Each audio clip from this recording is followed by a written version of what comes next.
Howdy folks, and welcome to the Hillbilly Kitchen. Today we're making gravy.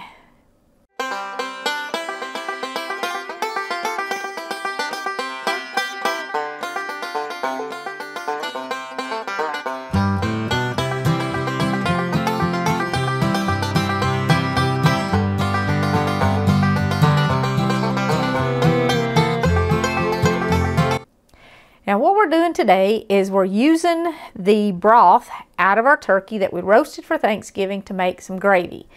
You don't have to go buy that jarred stuff. You don't have to buy powdered stuff.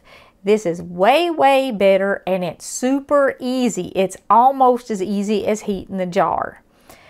Once you've got your turkey out of the pan, what we want to do is we want to strain our broth, because you can see here it's got all these chunks of stuff in it that, while they won't hurt the flavor, they hurt the visual appearance of our gravy. You only need a few things. You don't have to actually add any more spices to this at all because you already seasoned your turkey, but I do like to add just a little bit of pepper, a little bit of salt, and a little bit of onion powder. Now the only thing you have to have is a tiny bit of cold water, just like a 1/4 cup, and you need a tablespoon of cornstarch for every cup of gravy, or about. So I'm going to add my cornstarch to my water, and we'll get that out of the way. And I'm going to go ahead and add just a tiny bit of salt in here, not much, like maybe 1/4 teaspoon is all I'm adding. And I'm going to add about 1/2 teaspoon of pepper. I've got a little more than that in here. That's plenty. If you don't like pepper, don't add it. And I'm going to add at least a teaspoon of onion powder. Alright, that's enough. Now, you can strain this with just anything. This is just a cheap little strainer that I bought here. I think I got it at the Dollar Tree. But you can get those strainers anywhere. You can even kind of use just a ladle and tip your pan sideways and then dip it out without letting that stuff float in it. And you can do that if you don't have a strainer, and that gets all the stuff out that you don't want.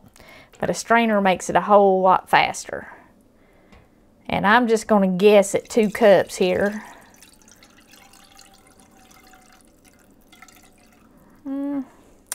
That there looks about right, I think. Let me see what I got. Yeah, that's about 2 cups.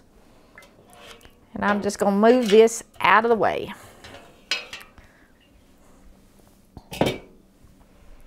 Okay, now all we're going to do is we're going to turn our stove on. And you ain't got to be real particular about this unless you plan on leaving it.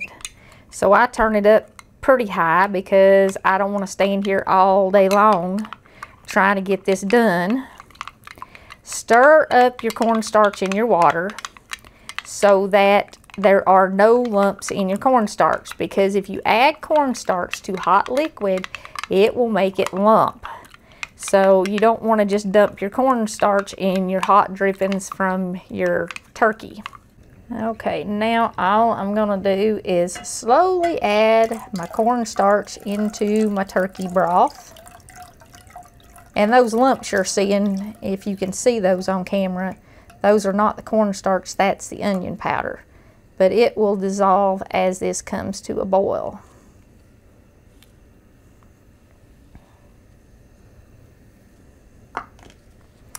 Now, you can see that this is really cloudy now.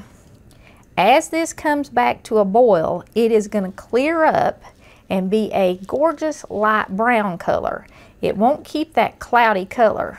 This method of making gravy works for any kind of meat. It will work with chicken, beef, pork, whatever kind of meat you're cooking. If you're doing a roast, or if you're doing some baked chicken and you want to take the broth out of your baked chicken and make gravy, you can make the gravy just like this.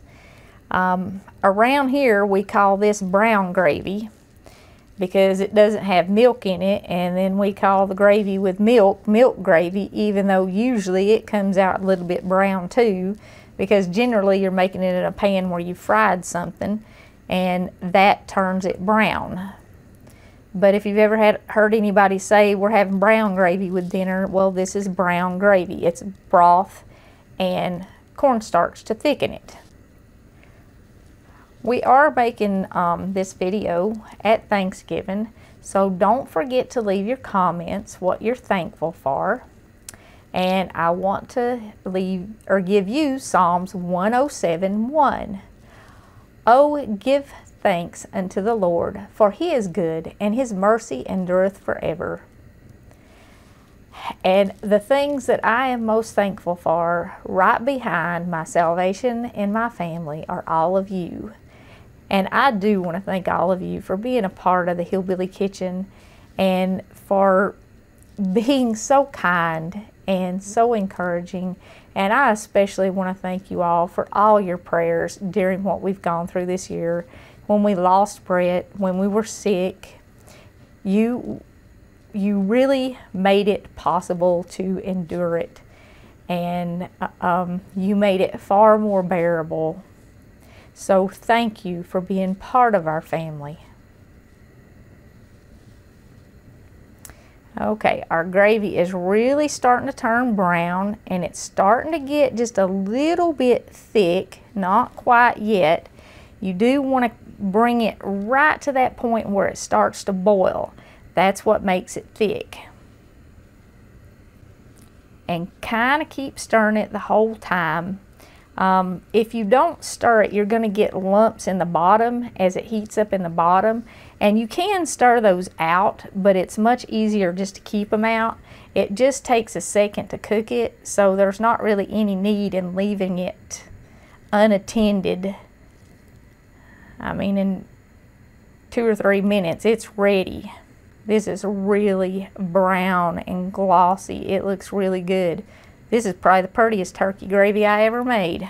Okay, I'm getting a few bubbles now, and that's all I want. There's no need to continue to cook it longer.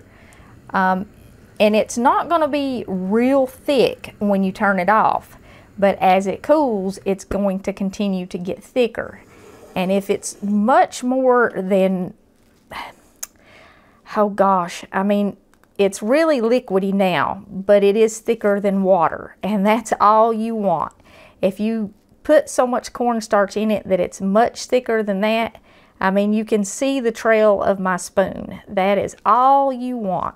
If it's any thicker than that, as it sits on the table and cools, it's going to be too thick to even pour out by the time you've passed it halfway around the dinner table.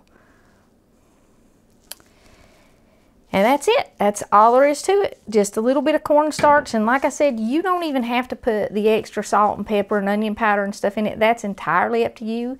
And if there's some other spice you want in it, you can put that in it too. But it makes beautiful brown gravy that you can sit on your table and you can serve at Thanksgiving or anytime with any meat you're cooking. It really, this method, like I said, is good for any kind of meat whatsoever. Very easy, very quick, and it comes out perfect every time. Much better than a powder, much better than a jar, better than a can.